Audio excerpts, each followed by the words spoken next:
uzokwenza eGoli konke nomfazi ekhaya ukwenza njengoba Nkosi yami.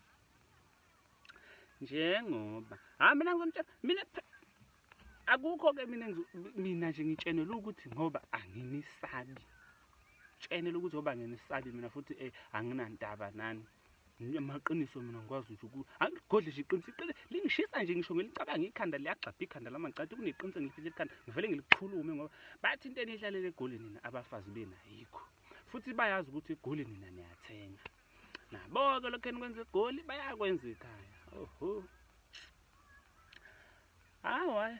Esokuchaza-ke isikhathi sesingekho bafethu. Ngeke ngichaze phela umuntu bafethu nani niyazazi eGoli ukuthi niyenzani. Umuntu nomuntu usazazi ukuthi kambe eGoli ngenza umngakho-ke lokho kwenza eGoli nala ekhaya kuyakwenza bayanazi abafazi bethu. Lokho uzokwenza eGoli nala emakhaya-ke bayakwenza abafazi bethu.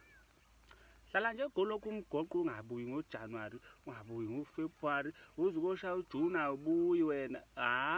Futhi-ke abayihlupha abahamba kanjani ukuthi abahambi. Lokho kwenza eGoli konke bakuthi niyazazi ukuthi nenzani emaGoli nomfazi wakho kwenza njengoba mina advice yami ithi hey nina nakho nizokhulisa ingane ngezona ezinu hlala nje namapedi lapha eGoli libe la beTshwane noyiba stothi ngithule sengitshenile ongezwanga onenkinga nami futhi lokho ngizokwenza eGoli nabeTshwane namapedi bayakwenza nabe emakhaya. Bayakwenzani bashiyela ubala nje bani bashile nje nihlale eGoli nihambe Januwari nize nibuye Juni niphinde nize nibuye December ababhoreki Nkosi yami futhi abanazizungu.